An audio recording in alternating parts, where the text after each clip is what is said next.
Eh, y ya empezamos a grabar esta clase, esta charla que fue así solicitada por muchos de los que se inscribieron, conforme nos cuenta Jorge Rossi. Quiero darle las bienvenidas, empezar por decirles muchas gracias por estar otra vez. Yo soy Jorge Frega, soy el presidente del Colegio de Abogados de Morón, y creo que esta es una buena oportunidad para reencontrarnos también por este medio. Como aclaración preliminar, nosotros estamos abriendo las puertas del colegio para actividades presenciales, pero lo venimos haciendo de manera morigerada, de manera paulatina, con el objeto de evitar aglomeraciones por un tiempo hasta que esta evolución de la pandemia y de las restricciones que ya cada vez han sido menores, se puedan ir acoplando a lo que nosotros venimos haciendo en nuestro colegio. La verdad que la necesidad de sentarnos y de vernos de frente personalmente, la noto en todas las personas, yo no estoy excluido, y creo que la lograremos, como hemos trabajado juntos toda la población argentina para por lo menos aminorar las negativas consecuencias de este virus. Creo que también podremos sobrepasar lo que se ha llamado la pospandemia, de la cual seguramente han quedado, además de un importante número de desgracias, que son cada una de las tristes muertes por este flagelo, también han quedado algunas costumbres positivas, como es la de poder realizar este tipo de encuentros por vía virtual, que nos da la posibilidad de, a veces con menor costo, con mayor facilidad en cuanto a la movilidad de la gente, utilizar esto que en realidad es otra forma de presencialidad. Hay que entender que hay una forma de presencialidad virtual que está ligada a la inmediatez y que tiene que ver con la posibilidad de podernos comunicar en forma directa y que esto sea dinámico, ¿sí? Que esto no sea una grabación, que esto no sea un mail que va y algún día se contesta. Esto es un intercambio directo, lo cual es muy valioso. Bueno, antes de presentar y darle la palabra a los que vienen a escuchar realmente, que claramente no es a mí, quiero decirle que entre la concurrencia de personas destacadas, a mí acá me está acompañando el secretario que estamos aquí trabajando en el colegio, el doctor Pachila, el tesorero, le cambié el cargo, el señor tesorero. Buenas tardes a todos. También en la presencia que estoy viendo aquí en mis pantallas está, por supuesto, la vicepresidente del Tribunal de Disciplina, Patricia Rodríguez, la doctora Patricia Rodríguez, la consejera del Consejo de nuestro colegio, la doctora María José Martínez. Por ahí veo un juez de faltas también, al doctor Báez, conocido como Brian. Y bueno, hay algunos nombres que ahí se me escapan. Martín, el doctor Martín Walter Virilian, que es nuestro pro secretario. Y bueno, y espero que no se me escape alguna persona que no esté divisando, pero a todos ustedes le damos la bienvenida. La temática de hoy tiene a su cargo a dos personas que para mí son muy destacadas en este tema. La primera de ellas, empezando por casa, es el doctor Germán Navas, que como ustedes saben es quien está a cargo del instituto que se ocupa de la temática de hoy, y también el doctor Jerónimo Guerrero Iraola, que ambos además comparten la participación dentro de lo que es la Defensoría del Pueblo de la provincia de Buenos Aires, lo que para nosotros también algo importante, porque el intercambio y la interacción con este organismo nos ha llevado a poder hacer cosas en conjunto, y eso lo celebramos y esperamos que haya otras actividades también en el futuro de intercambio con este organismo tan importante de la provincia de Buenos Aires. La temática es importante, la presencia de ustedes así lo amerita. Creo que tiene un valor fundamental protegernos y saber hasta dónde alcanzan nuestros derechos y hasta dónde alcanzan nuestras libertades. Hoy por hoy, las redes, los medios de comunicación masivos, todas las formas que hoy están al alcance de la mano, nos han empezado a hacer dudar sobre cuál es el límite de lo que podemos hacer respecto de otros y lo que otros pueden hacer respecto de uno.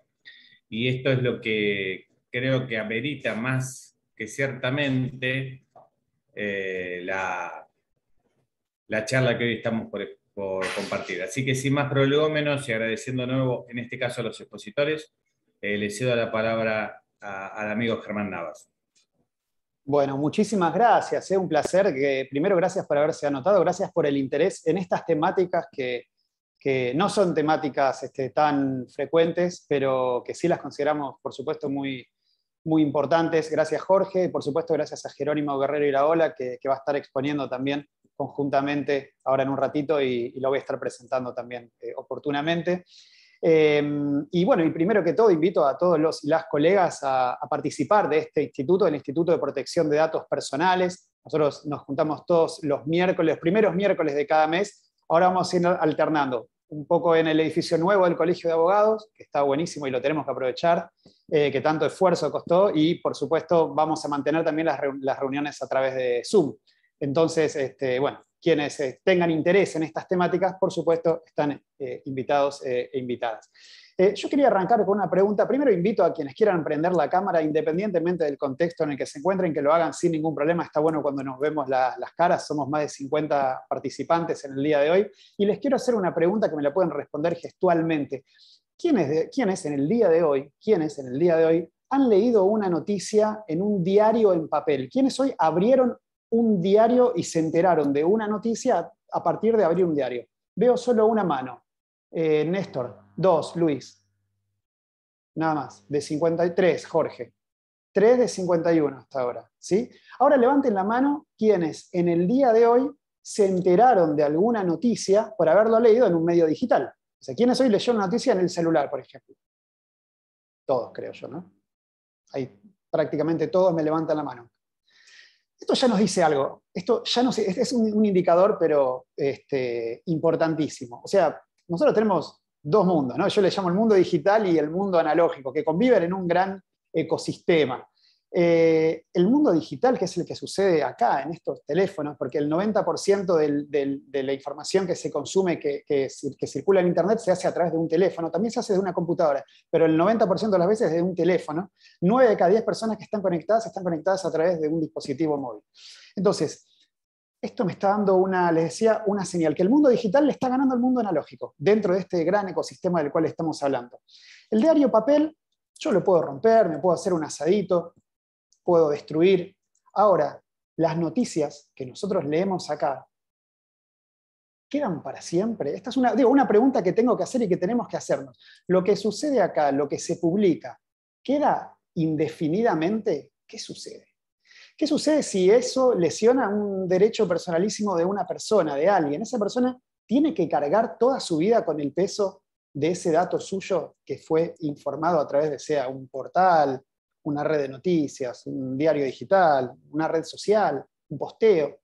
Tiene que cargar el resto de su vida. Hace poco, de esto vamos a hablar hoy. Hace poco recibí una consulta en mi estudio jurídico de una escribana que ella reconocía haber cometido un error hace unos 10 años atrás aproximadamente, en un acto escritural, donde consignó mal datos. Ella reconocía que cometió un error que ocasionó que muchas personas no hayan podido completar un acto escritural que se completó más adelante. Ahora, en el interín salió una noticia en un periódico local donde la trataban a ella como la escribana de la mala praxis, ¿no? La escribana que no había corroborado los datos. Evidentemente por una inexperticia o lo que fuese, se le había pasado por alto, había cometido efectivamente una negligencia. Un grupo de personas no habían podido escriturar por su culpa, por decirlo de alguna manera, y ella salió en un diario. Eso después se subsanó. Las personas pudieron escriturar, ella creo que hasta incluso tuvo algún reclamo que lo pudo conciliar por todo el tiempo que transcurrió, pero sin embargo, hoy, si nosotros googleamos a esa persona, lo primero que aparece es la noticia de la escribana que comete mala praxis. La noticia del diario local.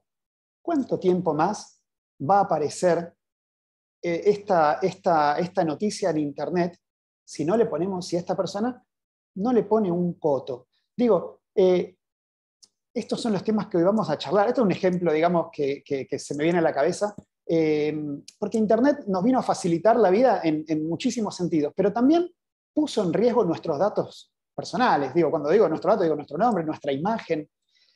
Y cuando nosotros actuemos profesionalmente, como vamos a ver a lo largo de esta charla, nosotros participemos profesionalmente en este tipo de casos, nosotros como abogados y abogadas tenemos que tener la habilidad para combinar estos dos mundos. O sea, tenemos que saber cómo actuar en el plano digital y cómo actuar en el plano analógico. Digo, para llevarlo un poco más a los hechos. En plano analógico me refiero, tenemos que saber confeccionar una carta de documento, tenemos que poder identificar al legitimado pasivo, tenemos que saber hacer una demanda, un habeas data. Pero también en el plano digital tenemos que saber dónde entrar para denunciar una publicación, por ejemplo. O sea, digo, los dos temas son importantes. Y los dos lo vamos a ver al final de esta charla, las cuestiones técnicas. Y con esto los engancho hasta el final. Vamos a ver cómo actuar en estos dos mundos. Y esta charla yo digo, dentro del título, El derecho al olvido en Google, que es también un título un poco ganchero, también busqué ahí como que sea atractivo, que ustedes se enganchen. Esta charla la quiero hacer dinámica, corta, no me gustan las charlas por Zoom largas, quiero ir bien al grano, y sobre todo quiero que sea entretenida también, como todas las charlas que intento dar. Y les decía entonces que dentro del título utilicé una expresión que se llama el derecho a la autodeterminación informativa. La autodeterminación informativa.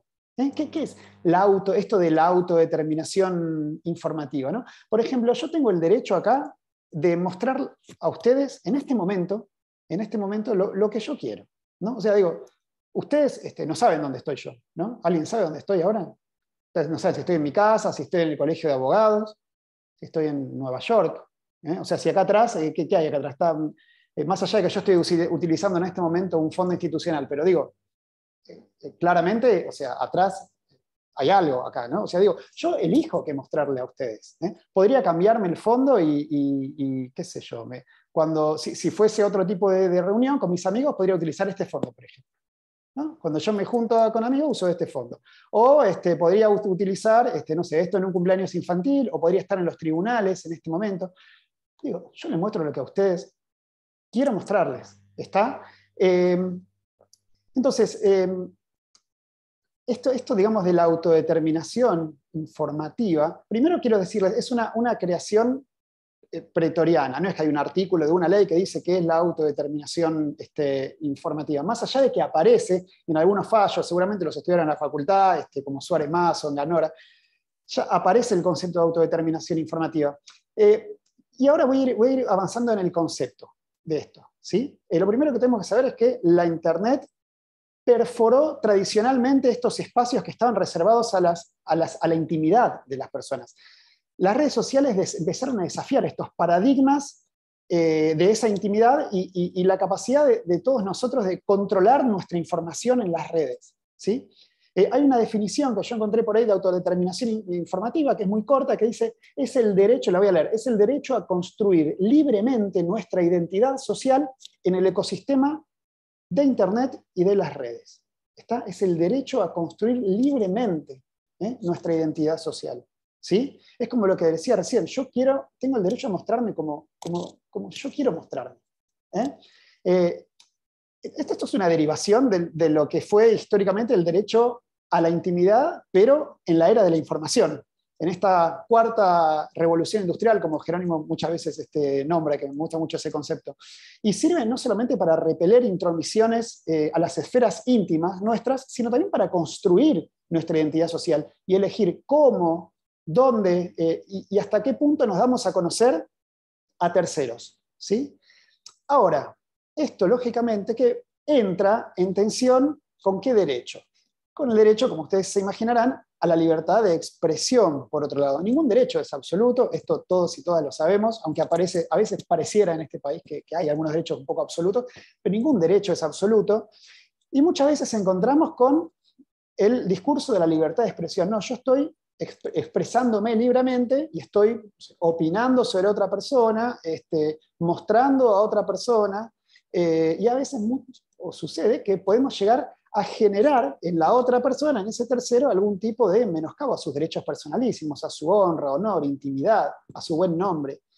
Entonces, constantemente estamos como tratando de encontrar y de navegar y de surfear entre ese punto de equilibrio entre la autodeterminación informativa y la libertad de expresión, digamos, porque si cuando yo empiezo a correr al terreno, a pisar sobre la libertad de expresión, me encuentro muchas veces con otro fenómeno que es la censura. Enseguida podemos hablar de lo que es la censura, como ustedes saben. Entonces, ¿qué herramientas cuento yo para proteger y defender mis datos? Suponiendo que alguien me googlea y aparece, digamos, hay alguna entrada a partir de un buscador de Google, de alguna página, donde está alojado un contenido mío que a mí, yo entiendo que me causa algún tipo de injuria, ya sea por falsedad o ya sea por obsoleto. ¿Qué pasa? Digo, como dijimos en el caso de la escribana, sí es algo que hasta puede llegar a ser real, pero hoy por hoy no tiene ningún interés público, no reviste ningún motivo por el cual tenga que estar ahí publicado. Entonces, nosotros contamos con herramientas jurídicas. Y esto es algo de lo que vamos a hablar. Y al final de la charla las voy a detallar como un poco más técnicamente. ¿Sí? Ahora simplemente la voy a nombrar, empezando por supuesto por la Constitución Nacional, por el artículo 43, el habeas data, el tercer párrafo del artículo 43, y la ley 25326, que es la ley de protección de datos personales. ¿Está?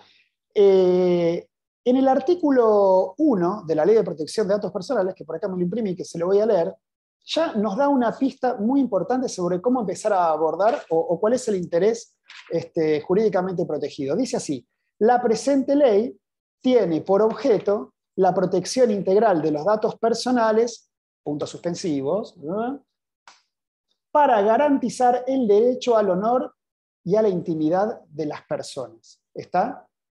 O sea, de conformidad dice lo establecido, como recién les nombraba, en el artículo 43, párrafo 3 de la Constitución Nacional. O sea, la definición, artículo 1, la finalidad de la ley, ya nos está hablando, de la ley de protección de datos personales, de la garantía del derecho al honor y a la intimidad de las personas. O sea, acá tenemos una herramienta, ya la detectamos, ¿sí? Tenemos que hacer jugar esta herramienta cuando lo necesitemos, ¿sí? Entonces, ¿cómo podemos hacer jugar estas herramientas?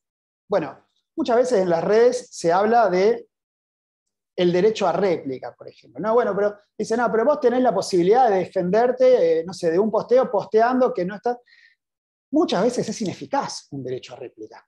Muchas veces es ineficaz, queda corto sobre todo cuando se viraliza la información. Entonces, lo que nosotros vamos a poner en ejercicio es una acción de protección de datos personales a partir de solicitar el bloqueo de la información, ¿sí? El bloqueo de una información, ya puede ser, por ejemplo, como les decía, algo falso, o sea, algo que se diga de mí, que yo realmente, o sea, que no se condiga con la realidad, o algo, como vamos a ver ahora en un rato nomás, una información obsoleta, que ya hoy por hoy no me represente y que yo no tenga que quedar atado de por vida a esa información. ¿Está? Entonces hablamos, por supuesto, del habeas data, ¿sí? Del habeas data como medida judicial, subtipo de amparo, ¿sí? Que por supuesto que es una medida bastante restrictiva y que la voy a tener que solicitar en principio judicialmente, ¿sí? En principio judicialmente. Primero, por supuesto, como vamos a ver próximamente en la tercera parte de la charla, cuando les hable de los aspectos técnicos, vamos a tener que aprender a denunciar un contenido dentro de la propia plataforma. Pero más allá de eso, la herramienta jurídica que tenemos es la acción de protección de datos personales o habeas data, ¿no? Y acá, digamos, abrimos otro pantallazo, digamos, otro tema, que tiene que ver con el derecho al olvido, que nosotros lo hemos tratado mucho en charlas que yo he dado en este mismo colegio, en esta casa, que la ley de protección de datos personales recoge, pero la recoge hablando de otro tema que es de informes comerciales. ¿Se acuerdan cuando yo les he hablado en otras charlas de lo que es el veraz por ejemplo, el Banco Central y los informes negativos que nosotros, después de transcurrido determinada cantidad de años, nosotros tenemos el derecho a poder suprimir esos datos, porque nadie puede quedar prisionero de su pasado, como yo les decía anteriormente. Entonces, ¿cómo hacemos como para aplicar estas normas del derecho al olvido? Que estas son normas que tienen que ver, como les decía, con los informes comerciales, con cuestiones financieras, pero ¿cómo la podemos llevar al ámbito de la Internet? Porque no tenemos legislación específica sobre esto, y este es un punto importante. Estamos esperando un fallo de la Corte Suprema, que es el caso de Negri, Natalia de Negri, que ahora va a estar hablando Jerónimo Guerrero Iraola. Estamos esperando un fallo, porque esto es un fallo que realmente va, de alguna manera, creo yo, a sentar algún tipo de base para una legislación. Yo ya presenté un proyecto de ley, para, como muchos saben, para lo que es la reforma de la Ley de Protección de Datos Personales. En la pandemia perdió estado parlamentario, ahora estoy teniendo de vuelta reuniones con la diputada Mónica Macha, a ver si podemos presentar un nuevo proyecto de ley, pero que ya comprenda estos temas, lo que es el derecho al olvido en Internet, que nadie, como les decía, puede quedar prisionero de su pasado, de que todos podamos suprimir o bloquear una información o un hipervínculo a una información que pueda estar causándome un daño, ¿sí? Y para esto es importante que esa información haya perdido interés público, pues esto tiene que ver con el principio de recolección de los datos personales, de la finalidad. Cuando ya cumple su finalidad, es decir, alguien tomó un portal, vamos a dar el ejemplo, un portal de noticias, una página, un blog, tomó un dato mío hace un tiempo largo atrás, hace años atrás, y hoy por hoy perdió vigencia. Entonces, si ya cumplió ese principio de finalidad, nosotros entendemos que podemos llevar adelante este pedido, esta solicitud de lo que llamamos el derecho al olvido, ¿sí? Derecho al olvido, me decía Jorge, recién hablamos con el presidente, es un buen nombre para un tango, ¿no? Derecho al olvido, con otra acepción de la palabra olvido. Pero acá hablamos de esto, ¿no? Como decir, bueno, tengo derecho a hacer un borrón y cuenta nueva. Ese es el derecho al olvido, es el derecho al borrón y cuenta nueva, ¿sí? A renacer digitalmente dentro de este ecosistema del que yo les estoy hablando. Obviamente que no es que podemos aplicar derecho al olvido sobre todo, sobre cualquier cosa. O sea, si estamos hablando, no sé, de un tema relevante científicamente, de un conocimiento científico que se adquirió, o de un hecho histórico que haga a la historia de nuestro país, o a la historia del mundo, o a la historia de nuestra comunidad, lo tenemos que analizar un poco más restrictivamente. Entonces, hubo una cuestión aquí en nuestro país también que yo, como les decía al comienzo de la charla, muchas veces nosotros históricamente leíamos el diario papel, ¿no? O sea, en mi casa, por ejemplo, de chicos se compraba el Clarín del domingo, ¿no? Mi papá compraba, entonces el domingo se leía, agarramos el Clarín del domingo, y después ese diario quedaba como un poco más en el olvido, se iba al asado, se envolvía cuando se nos rompía un vaso en la cocina. Pero hubo un momento también en nuestro país que esos diarios, los propios propietarios de los diarios, los digitalizaron también. Es decir, que todos los diarios viejos empezaron a aparecer en Internet y personas empezaron a recibir o a ser, digamos, actores o ser protagonistas de noticias que habían quedado en un pasado. ¿Se entiende? Y acá se armó como una suerte de revolución y que fue muy difícil empezar a combatir por la falta de legislación específica, ¿sí?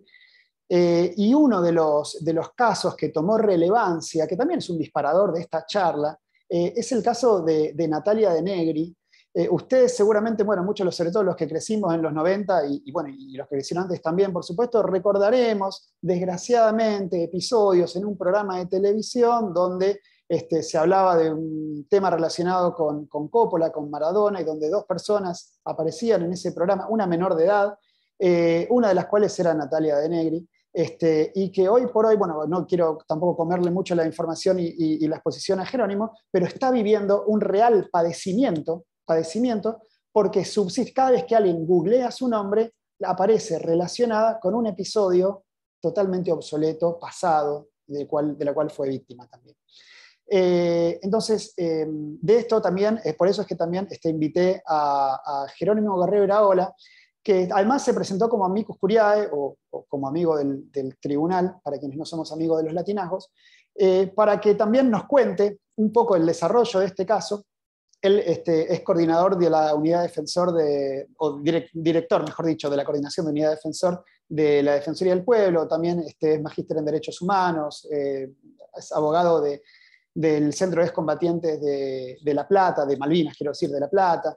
Y bueno, siempre con Jerónimo, hasta ahora no nos hemos conocido personalmente, pero sé que nos tenemos mucho afecto, aún sin habernos cruzado, estas cosas que tienen la Internet, el mundo digital tiene estas cosas, ¿no? Podemos generar a veces como afinidad, afecto con una persona que nunca nos vimos. Así que bueno, lo invité, él muy generosamente aceptó, y le voy a dar la palabra para que desarrolle en el tiempo que quieras, Jerónimo, el caso Natalia De Negri, que tiene audiencia oral en la Corte Suprema el 17 de marzo. Es el primer caso que va a tratar este año la Corte Suprema. De este caso se va a hablar en todos los diarios. Ya se ha hablado, por supuesto, se está hablando, pero sobre todo quienes estamos en este mundillo tenemos un real ojo, interés puesto en este caso. Ahora sí, Jerónimo, bueno, muchas veces, nuevamente muchas gracias.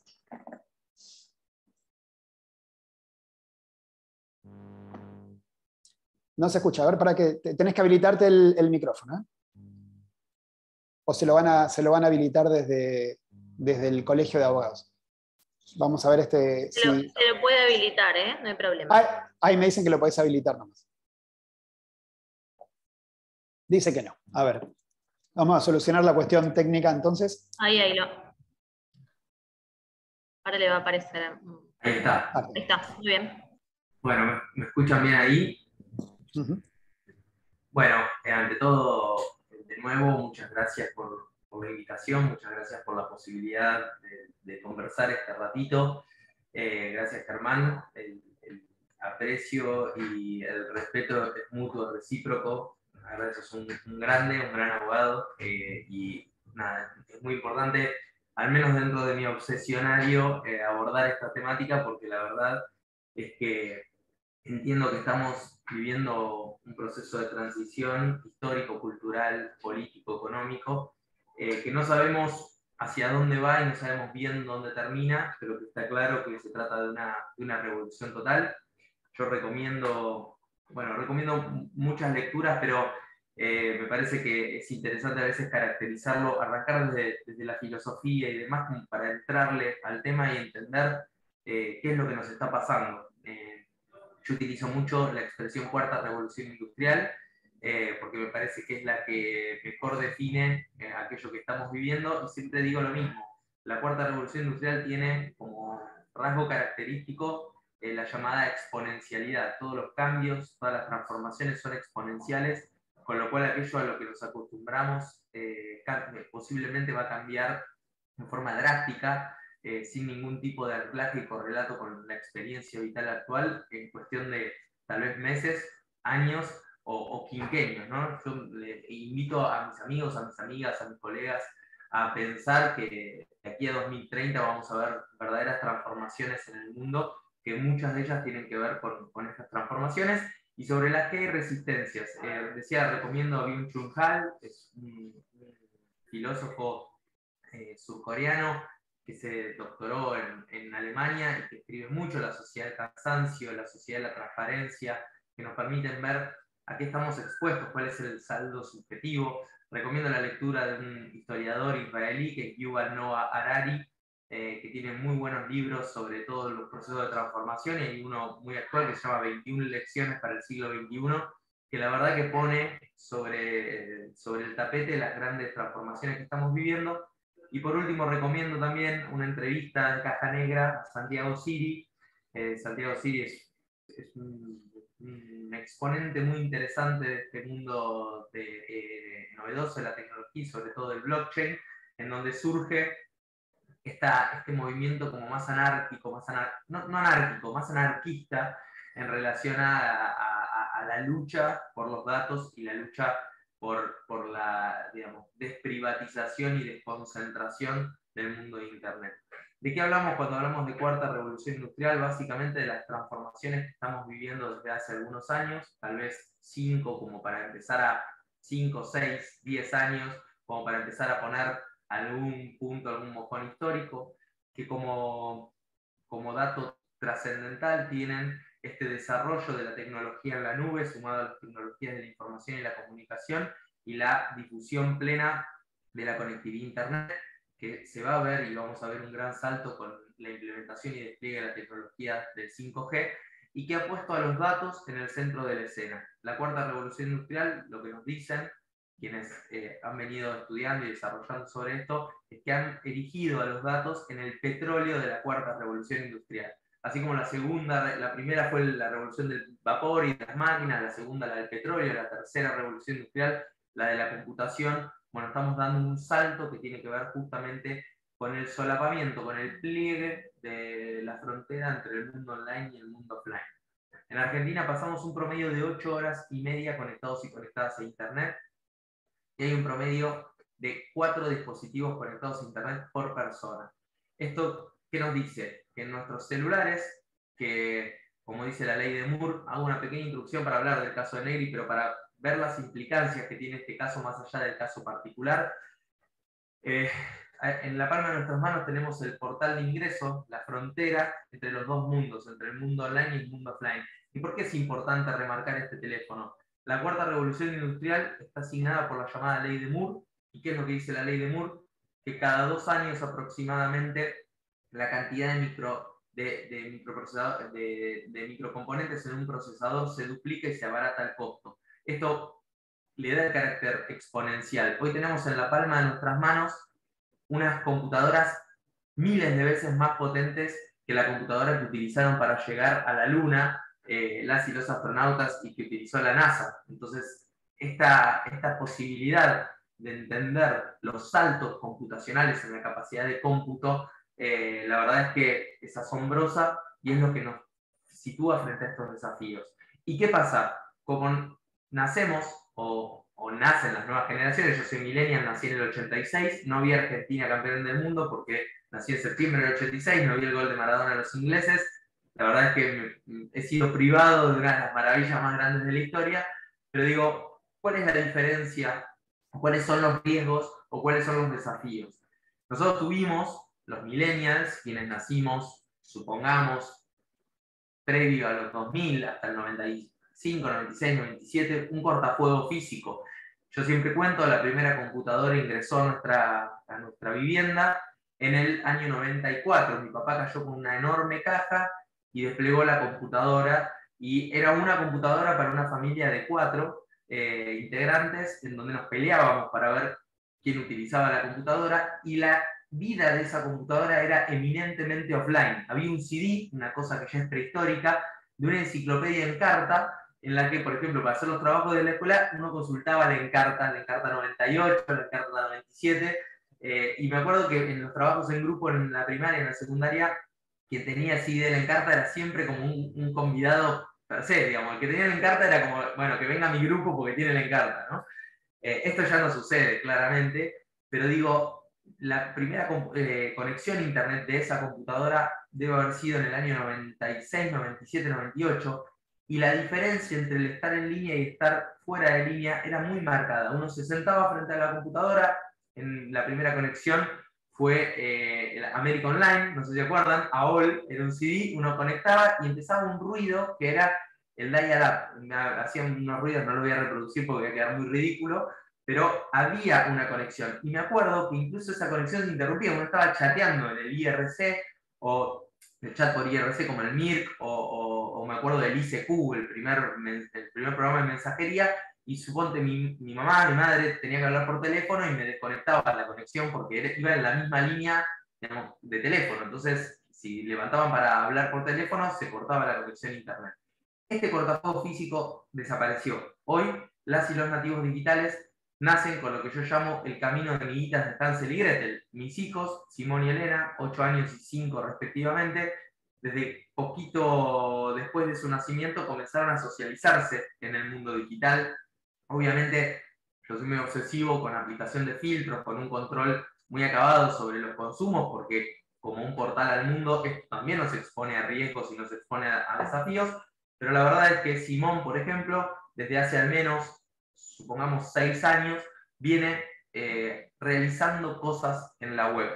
Eso deja la llamada huella digital o el camino de amiguitas de Hansel y Gretel. Digamos, Simón posiblemente no va a tener las libertades que tuvimos, y pensémoslo en esta clave, quienes teníamos que conectarnos a Internet y atravesamos toda la infancia sin la posibilidad de estar en línea todo el tiempo. Todas las cosas buenas que tiene la conexión tiene su contracara, que son los desafíos y las tensiones. ¿Y qué tiene que ver todo esto con el derecho al olvido y el caso de Negri con Google? Que esa huella digital que vamos dejando puede convertirse en nuestros propios grilletes electrónicos. Justamente por esto de lo que hablaba Germán, del derecho a la autodeterminación informativa, y yo le voy a dar un cariz aún un poco más rimbombante, que tiene que ver con esta idea del derecho al proyecto de vida. Digamos, tenemos que tener derecho a poder narrarnos como queramos, obviamente, y como ningún derecho es absoluto, hay una dimensión en tensión con el derecho a la libertad de expresión en su doble faz, que ahora la vamos a ver, pero en principio podríamos decir que hay un derecho humano al proyecto de vida, que tiene que ver con la libertad o la posibilidad de desarrollarnos sin ningún tipo de cortapisas y frente a la posibilidad de optar dentro de las múltiples opciones, valga la redundancia, que están a nuestro alcance en función de nuestros lugares, de nuestros tránsitos biográficos. Entonces, la huella digital y sobre todo cómo se ha dado el proceso de privatización del desarrollo de la cuarta revolución industrial, dice Santiago Siri, ¿qué sucedió? Cuando se impone el mundo de lo digital, un par de empresas, un puñado de empresas, hasta hace poco eran llamadas GAFA, eran Google, Apple, Facebook y Amazon, ahora Facebook no se llama más Facebook, se llama Meta, pero privatizaron ese proceso, porque picaron en punta, picaron primero y lograron centralizar las enormes bases de datos que le hacen hoy tener cotizaciones bursátiles más importantes que el PBI de varios países juntos. Entonces estamos hablando de verdaderos monstruos que se han apropiado de nuestras biografías. De hecho, si hacen la prueba y googlean mi nombre, por ejemplo, los primeros resultados que arrojan tienen que ver con estas empresas. Aparece mi perfil de Facebook, aparece mi perfil en redes sociales y aparece mucha información que uno voluntariamente ha ido depositando en estos ecosistemas digitales. Y entonces, ¿qué es el derecho al olvido? Es justamente la posibilidad que tenemos de poder decidir cómo nos narramos. Incluso es el derecho a poder errar sin que ello implique sellar con tinta indeleble nuestro futuro. En el caso de Natalia de Negri, como dijo Germán, yo tengo una relación con Natalia que he ido forjando en el tiempo a partir del interés con este caso, y sobre todo porque la fui conociendo y es una persona muy agradable, la verdad es que es una gran persona y de quien yo he aprendido mucho. Voy a tratar de omitir los detalles que ella está queriendo borrar, digamos, no me voy a centrar en cuáles, porque estaría no colaborando con su deseo y con su derecho humano a narrarse. Entonces, digo, sí atravesó hace muchos años, casi 3 décadas, una serie de sucesos, de eventos que ella ha considerado como un asco de época. Pero además de esa cuestión, se dieron algunas situaciones que tampoco fueron debidamente reflejadas por los medios de comunicación. Por ejemplo, que ella era menor de edad, que luego hubo un fallo en donde se determinó que ella fue víctima de determinadas situaciones que, contrariamente a lo que sucedió en la reconstrucción de la verdad histórica de esos hechos, la realidad es que cuando uno acude a su nombre en un buscador, aparece como parte de esos sucesos que ella misma ha caracterizado como un asco de época. Entonces, ¿qué le sucede? La verdad es que le sucede o es presa de una situación que le genera múltiples perjuicios, porque ella hoy ha rehecho su vida, ha ganado muchísimos premios Emmy en Estados Unidos, es una productora muy exitosa, tiene comercios, digamos, la verdad que se vive inmersa en el mundo artístico, es presidenta de la Fundación Hasbro y realizan tareas humanitarias, tareas solidarias muy interesantes, han trabajado mucho con algunos países que han tenido crisis humanitarias muy grandes, pero cuando uno busca o coloca su nombre en el buscador, lo que aparece es el asco de época, no aparece el presente y esta autodeterminación narrativa de su biografía. Con lo cual ella interpuso una demanda contra Google, en la que solicita la desindexación de su nombre de esos contenidos. ¿Qué quiere decir la desindexación de su nombre? Quiere decir, Google funciona, o el milagro de Google, Larry Page en adelante, ha sido la creación de un algoritmo de indexación y de trabajo de SEO y SEM, que son las dos lógicas que se tienen en el buscador puntual de Google para la indexación de contenidos, muy efectiva. Esto es asociar un nombre a una biblioteca de contenidos. Es como si fuera una gran biblioteca Google, en la cual uno busca un término y en función de la ponderación del SEO y SEM, que tiene que ver con los contenidos más relevantes, que aquí hay un problema con esto de los más relevantes, asocia a esa biblioteca de contenidos, a ese repositorio de contenidos. ¿Y por qué digo que hay un problema con esto de la relevancia? Primero porque el algoritmo es privado, el algoritmo no hay acceso al algoritmo, no se puede auditar el algoritmo, entonces la relevancia de los contenidos se fijan en función de criterios estrictamente comerciales. A Google le sirve que esa relevancia tenga que ver con algunos aspectos, puede ser por la cantidad de búsquedas, por la cantidad de reproducciones en YouTube, que también es del ecosistema de Google, puede tener que ver con intereses comerciales, pero no necesariamente con el clickbait, la mayor cantidad de clics. Hay un montón de cuestiones que están asociadas a la ponderación, ¿no? Pero digo, no necesariamente eso va en línea con lo que la persona necesita o con un marcado interés público. Entonces ahí empieza la primera gran discusión. Y Google justamente privatiza toda esa información, todos esos datos, de los cuales además no es dueño. Google es un medio para alcanzar los distintos contenidos. Entonces empieza a ser un universo bastante más complejo. Natalia lo que busca justamente es desindexar su nombre de esos contenidos. ¿Implica borrar los contenidos? No, simplemente que no aparezcan asociados a su nombre. Digamos, la posibilidad de que los contenidos sigan o no, y ahí hay un matiz de la discusión bastante interesante, pero sí que cuando buscamos ese nombre no aparezcan asociados directamente a ese término o a ese grupo de vocablos. Ese es el objeto de la demanda. Lógicamente Google antepuso esto de la libertad de expresión, y aquí la libertad de expresión sabemos que para el sistema interamericano, que es el que tiene mayor ascendencia más allá de que el sistema universal, que es el sistema ONU, nosotros tenemos dos grandes sistemas de promoción y protección de los derechos humanos. El sistema interamericano, alrededor de la OEA, donde tenemos la Comisión Interamericana de Derechos Humanos y la Corte Interamericana de Derechos Humanos, que es el órgano específico del Pacto de San José de Costa Rica. Esos conforman básicamente, con otros organismos, otros tratados, el sistema interamericano. Y el sistema universal, que es el sistema que está alrededor de la ONU, donde también hay tratados internacionales a los que Argentina ha suscrito y que tiene sus propios órganos de tratado y órganos estables del sistema. El sistema interamericano de derechos humanos en relación a la libertad de expresión y el sistema universal también han dicho que la libertad de expresión tiene una doble faz, y aquí es donde Google mete la cola, digamos, que es no solo la dimensión individual, que es el derecho a poder decir y publicar sin censura previa, sino también la llamada dimensión social del derecho a la libertad de expresión, que es el derecho que el pueblo tiene, por eso la dimensión social, a poder investigar y buscar contenidos para justamente informarse. ¿Por qué? Porque sostiene, tanto del sistema interamericano como del sistema universal, que el derecho a la libertad de expresión es un derecho instrumental para el ejercicio de la democracia. Entonces ahí empieza el segundo nivel de discusión. Natalia busca desindexar esos contenidos y Google lo que dice es, quiere borrar parte de la historia. Bueno, en ese marco es que tanto Primera Instancia como la Cámara de Apelaciones lo que han entendido es, primero, que ningún derecho es absoluto y admite determinadas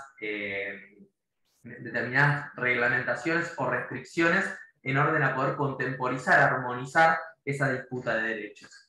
Lo segundo que dice es que el derecho a la libertad de expresión obviamente tiene como base el interés público, y el interés público puede estar en relación a la información que aparece asociada a Natalia, eventualmente relacionada con la causa judicial. Ahora, estos programas que aparecen, programas de televisión, y vuelvo, no quiero dar demasiados detalles para no revulnerar derechos, lo digo, nada tienen que ver con el interés general, no va a enriquecer un debate, no va a generar un proceso de investigación histórico, sociológico ni cultural que pueda ser relevante para nadie. Y la verdad es que si uno tuviese que poner en una balanza el derecho individual a la autodeterminación informativa por sobre un supuesto interés general para poder apreciar o ver o reproducir esos videos, y la verdad es que parece irrazonable sostenerlos en línea indexados al nombre de Natalia, porque la verdad es que no aportan nada. Esto es lo que se ha sostenido tanto en primera como segunda instancia, y aquí es muy importante, dado que estamos en el ámbito del Colegio de Abogados y Abogadas, y lógicamente esta charla debería poder tener efectos prácticos, que al momento de interponer, y esto lo ha hecho Martín Leguizamón, el abogado de Natalia de Negri, muy bien, poder justamente delimitar dónde están la irrazonabilidad, en todo caso, o el abuso, la arbitrariedad en el sostenimiento de esa indexación.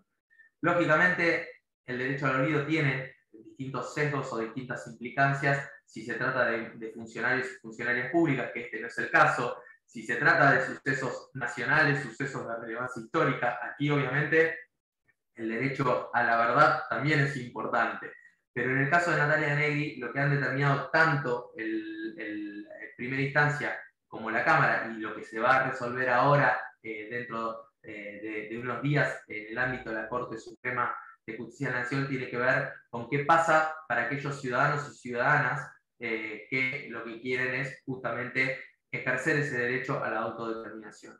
La argumentación que ha hecho Martín Leguizamón, el abogado de Natalia Negri, es muy buena, y los dos fallos, pero sobre todo el de Cámara, me parece que tienen algunos elementos, algunas perlas que son interesantes y que tienen que ver justamente con esto. Primero, el derecho a la libertad de expresión no es un derecho absoluto. Segundo, hay que tener caracterizado y bien caracterizado, y es una tarea, en todo caso, que se debe acreditar dónde está el interés público, dónde reside el interés público que esa información eventualmente pueda tener.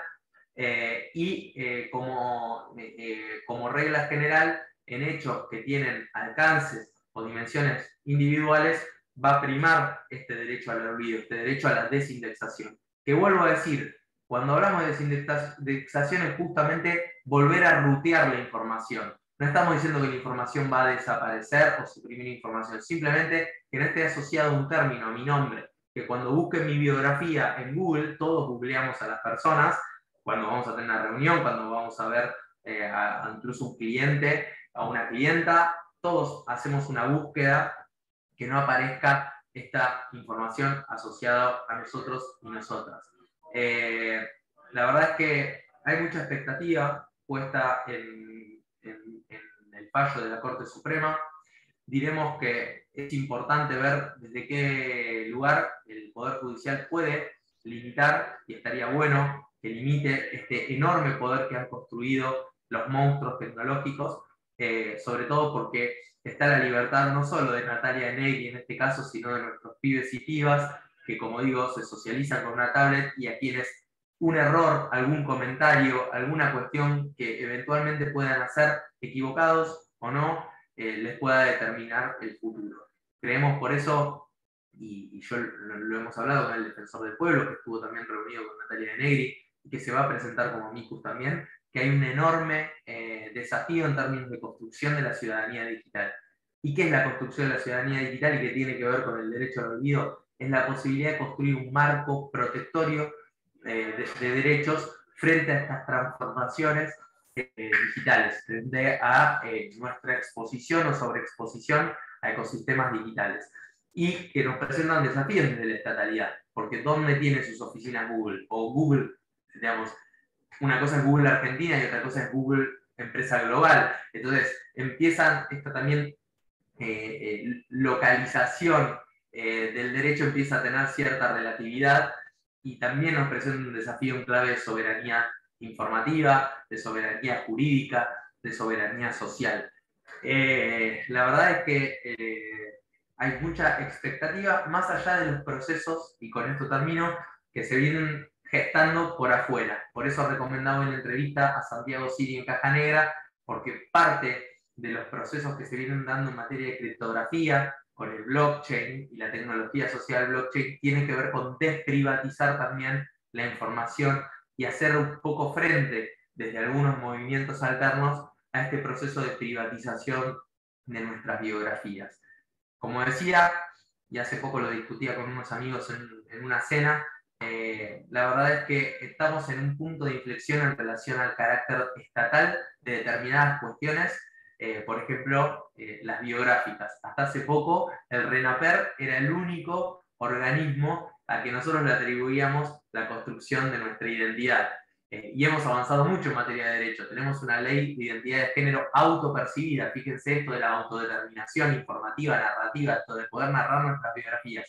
Y sin embargo, mientras todos esos avances se daban desde el plano estrictamente estatal, en el plano privado venían avanzando unos gigantes tecnológicos que venían apropiándose sin que nosotros lo supiésemos de nuestra biografía, de nuestra identidad, de cómo nosotros nos presentamos frente al mundo. Por eso, el caso de Negri con Google sobre derecho al olvido es mucho más que el caso de Negri con Google sobre derecho al olvido, y nos presenta enormes desafíos sociales, enormes desafíos políticos, enormes desafíos en términos de soberanía y sobre todo enormes desafíos jurídicos para pensar el presente, pero sobre todo el futuro. Muchas gracias.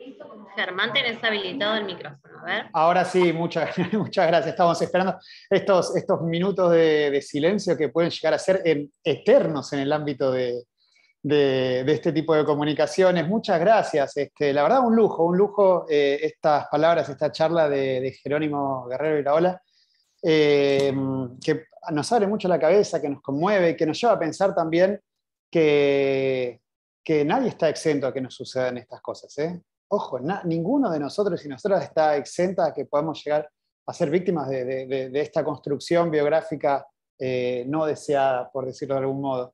Y también escuchaba hace poco un reportaje a Natalia De Negri, que ella hablaba también de que tiene hijos e hijas, no sé, hijos pequeños, y ella decía, algún día mis hijos van a googlear mi nombre y se van a enterar de cosas que yo no quiero que sepan. Y eso a mí me pareció muy fuerte también, ¿no? Sobre todo ahora, yo hace un tiempito tengo una hija, y es fuerte pensarlo, ¿eh? Es muy, muy fuerte.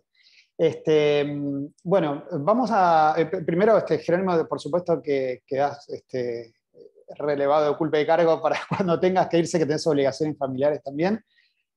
Nosotros vamos a continuar, muchísimas gracias de vuelta. Nosotros vamos a continuar también con la cuestión procesal. Digo, ahora entendemos, creo que el encuadre del jurídico está bueno, está claro, está jugoso, pero ¿qué hacemos cuando recibimos un caso así? ¿Por dónde empezamos? Nosotros teníamos, como recién explicaba Jerónimo, que diferenciar en lo que es la página que aloja, o el sitio web que aloja el contenido, por un lado, y por otro lado el motor de búsqueda de Google, que lo que nosotros queremos en principio es desindexar, no necesariamente eliminar el contenido de esa página. El contenido puede seguir estando alojado, pero por lo menos que cuando alguien haga una búsqueda, que no nos dirija a esa página, ¿se entiende? A ese sitio. Y en relación a esto existe la posibilidad, porque tiene una autorregulación Google, donde dentro de su propia plataforma, que es support.google.com, es el soporte de Google, hay un formulario de denuncia de vulneración a datos personales que tienen que ver con el honor, con un montón de cuestiones, donde nosotros podemos solicitar a Google a que desindexe esa información, que no aparezca. Esto es lo primero que yo haría al recibir un caso. Por supuesto, digo, en caso de que yo considere que está vulnerando algún derecho. Y eso se hace, como les decía, dentro del soporte de la plataforma. Si ustedes lo buscan, es support.google.com, y ahí ¿qué hacen? Tienen que identificar el hipervínculo, el link, tienen que poner el link a la página y los motivos por los cuales ustedes piensan que es lesivo de derechos. ¿Qué va a hacer Google? Google lo va a borrar solamente, y esto surge de otro fallo del cual hoy no voy a hablar, que tiene que ver con un fallo de la Corte Suprema, de Fernández Belén, que tiene que ver con cuando un contenido es manifiestamente ilícito. Google lo va a borrar si es un caso que tiene que ver con pornografía infantil, con incitación no sé, al genocidio, al odio racial. Gracias a vos, Jero, nos vemos. Muchísimas gracias. Entonces, cuando es un caso donde la ilicitud es realmente manifiesta, Google lo va a borrar, pero de lo contrario, este tipo de casos como los que estamos hablando, vamos a tener que avanzar a una segunda instancia. Nos va a llegar un mail donde dice que Google privilegia la libertad de expresión y que en todo caso sea una sentencia judicial quien tenga que eliminar, quien tenga que determinar si ese contenido tiene que ser eliminado. Entonces ahí vamos a tener que activar y avanzar a una segunda etapa que es o a una primera etapa, digamos, que es el intercambio telegráfico. La primera etapa del mundo analógico, digamos, ya tenemos que empezar a ir a los papeles, ¿sí? Es el intercambio telegráfico. Tenemos que intimar a Google y dentro de la carta de documento expresar el motivo, identificar el link que tenemos que borrar. Y tenemos que intimar a Google, ¿dónde? Bueno, en el domicilio que aparece, si ustedes ponen en nick.ar, no sé si saben lo que es, para quienes saben lo que es nick.ar, digamos que es la página argentina donde aparece exactamente quién es el propietario de cada página web. Si ponen google.com, se ponen nick, sí, para registrar dominios, exacto, es eso mismo, es donde nosotros registramos bueno, Google registró su dominio también, google.com.ar, lo tienen registrado. Y si ustedes ponen en nick.ar Google, ahí les va a aparecer que la legitimación pasiva, ¿cuál es la empresa? Que es Google Inc., que tiene domicilio en la avenida Moró de Justo, bueno, ahí aparece la dirección, le van a aparecer todos los datos. No, es NIC, N-I-C, Mariana Fernanda Sosa, NIC, N-I-C, ¿sí? NIC. NIC depende de la Secretaría de Legal y Técnica de Nación en este momento. Entonces ese es el legitimado pasivo. Le dirijo mi intimación a Google Inc., ¿está? O al buscador o al sitio que sea, pero siempre buscando ahí en nick. Exacto, ahí está, nick.ar, gracias Néstor, ¿sí? Entonces, por supuesto que yo siempre cuando intimo en las cartas de documento a Google a desindexar un contenido, en realidad lo hago con un doble objeto. Primero, por supuesto, este objeto que tiene que ver con el habeas data, con la desindexación, el bloqueo, la supresión del contenido de Google, pero por otro lado también lo intimo por daños y perjuicios, porque está a partir de esta carta de epístola que yo le estoy mandando, la responsabilidad de ser objetiva se transforma, o sea, no hay responsabilidad objetiva de Google, es una responsabilidad subjetiva porque ya está en conocimiento de algo que yo le estoy diciendo. Le estoy diciendo, usted está difundiendo una información que está causando un perjuicio a una persona. Entonces, si insiste en la negativa, usted va a ser responsable por los daños y perjuicios, Google también. Entonces, yo cuando intimo con doble objeto, ¿está? Y quiero ser muy claro, o sea, en invocar las razones, la vulneración de la ley 25326, como hablamos al principio de la charla, y los motivos, por supuesto. Entonces, voy a hacer la intimación y voy a esperar la respuesta. La respuesta hoy por hoy de Google generalmente es la misma, ya de una respuesta prearmada, nos mandan siempre lo mismo, que dice que cuando hay, cuando hay, antes dije, Belén, me tengo que rectificar, dije Belén Fernández, Belén Rodríguez, cuando hay una violación manifiesta, por ejemplo, una ilicitud manifiesta en un contenido como lo que es pornografía infantil, delitos de incitación al genocidio, al odio, a las guerras, ahí sí lo van a borrar, pero de lo contrario nos dicen que tenemos que abrir la vía judicial y rechazan nuestro pedido. Y aquí tenemos concluida la etapa del intercambio telegráfico y tenemos que abrir una segunda etapa que no es obligatoria, que es la mediación, digamos, ¿no? Sobre todo para lo que es materia de habeas data. Yo muchas veces la abrí y me ha servido abrirla. Abrí una mediación común, Capital Federal, civil, Y he citado a Google, y la verdad es que más allá de que Google mantiene siempre su postura, a mí me ha servido, me ha hecho, por ejemplo, contacto con la abogada de Google, por ejemplo, ¿no? Con quien nos hemos intercambiado información. La verdad que es interesante, y yo digo, piénsenlo también, si agarran un caso, ir por mediación también contra Google. Pero en caso de que no se solucione, ya tenemos así ahí abierta el juicio, o la posibilidad de iniciar un juicio de habeas data, que va, digamos, con un proceso similar a un amparo. Muchos dicen que es un subtipo de amparo, y que tramitan, desde mi punto de vista, al menos los que yo inicié, y todos los tengo en Civil y Comercial Federal. En Civil y Comercial Federal los tengo en Capital, todos iniciados. Y ahí, hoy por hoy además es fácil llevar los juicios, porque digo, al no haber presencialidad, no haber papel, no se tienen que mover de su estudio y pueden llevarlo con buenos resultados. Junto con el juicio donde yo invoco el derecho, expongo, digamos, la temática, identifico los links, bueno, todo lo que venimos hablando, fundamos en derecho, ofrecemos la prueba, yo siempre pido el bloqueo por medida cautelar. O sea, lo que pido es siempre en el escrito de demanda, medida cautelar, donde acredito la verosimilitud en el derecho, el peligro en la demora, y que mientras que se desarrolla el juicio, el juez ya ordene la desindexación, o sea, que ya no aparezca en los buscadores aquel contenido lesivo, que no aparezca en los buscadores. De hecho, la ley 25.326 en su artículo, y con esto ya voy cerrando, en su artículo 16, inciso 6, dice, y se los leo, lo tengo acá impreso: durante el proceso de verificación y rectificación del error o falsedad de la información del que se trate, el responsable o usuario del banco de datos, en este caso Google, deberá bloquear el archivo o consignar al proveer información relativa al mismo. Bueno, dice, pero más allá de esto dice, deberá bloquear el archivo. O sea, es una posibilidad. Usted siempre tiene que ir a eso. El bloqueo se llama el bloqueo de la información. Entonces, yo pido por medida cautelar el bloqueo de la información, que no te lo dan siempre. Yo hasta ahora debo tener unos 10 casos más o menos iniciados por habeas data, y me lo dieron en 2, creo, 2 o 3. No mucho más. Pero muchas veces te lo pueden dar, y eso está bueno. Eso es una facultad de poder convencer al juez o jueza, y tiene que ver con el juzgado también, con el criterio del juzgado en el que caiga. Y con eso ya ganarse la medida, asegurarse la medida cautelar, ya es muchísimo. Ya es muchísimo ganarse la medida cautelar. Así que pídanlo con la demanda. Y por supuesto, después tienen para ofrecer la prueba, tienen la prueba documental, que son las cartas de documento que ustedes mandaron, pueden pedir la prueba del reconocimiento judicial, o sea, que un juez pueda entrar a la página a ver el contenido que ustedes le dicen. Juez, entre a Google y ponga tal nombre, a ver qué aparece. Pueden que entren, por supuesto, a la página donde está alojado el contenido también. Pueden entrar a pedirle al juez que entre a nick.ar, más allá de que eso lo podemos hacer como prueba informativa, por supuesto. Podemos oficiar a nick.ar para ir a quién es el responsable de ese sitio, en este caso de google.com.ar.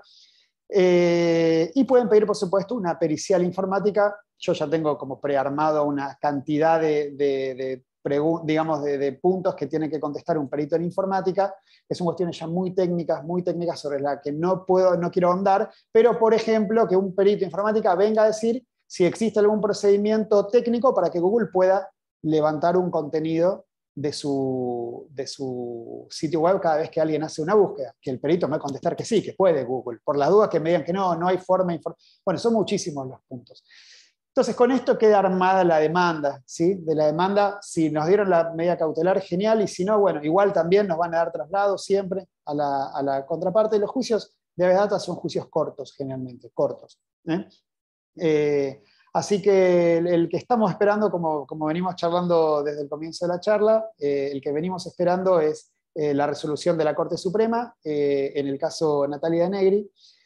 El día 17 de marzo se toman las audiencias orales, y después, cuando tengamos el fallo de la Corte, seguramente hagamos una reunión más del Instituto de Protección de Datos especialmente dedicada a analizar el fallo de la Corte, ¿sí? No quiero entretenerlos mucho más, ya llevamos 1 horita de charla, y para mí en Zoom 1 hora está bien. Yo creo que 1 hora está bien. No trato de extenderme nunca más de 1 hora. No es lo mismo que estemos presencialmente que ustedes también estén en una pantalla, y eso yo lo sé, lo tengo claro. También asisto a muchas charlas Por eso es que soy muy cuidadoso con eso. Trato de que sea lo más dinámico, lo más entretenido. Acá me hacen una consulta que dice, la protección también abarca personas jurídicas, porque comparando con Calumnias y Injurias, las empresas no tendrían moral y honor, pero que digan que una empresa es estafadora, podría dar una mera... Sí, por supuesto que sí, claro, sí, desde luego, sí, claro, desde ya. ¿Está? Así que, bueno, yo digo, cualquier duda que tengan, no quiero estirar mucho más la charla, no quiero hacer charlas interminables que nos quedemos ahora 2 horas hablando. Cualquier duda me lo consultan en el grupo de WhatsApp que tenemos del instituto, más allá de que en la próxima reunión, que les pido que tengan, quienes estén interesados en la temática, que se anoten, pero piden mi teléfono, ahí yo los agrego al grupo de WhatsApp de protección de datos y la pregunta de uno puede ser la pregunta de muchos, así que después yo les voy contestando o vamos intercambiando información referida a este tema. ¿Sí?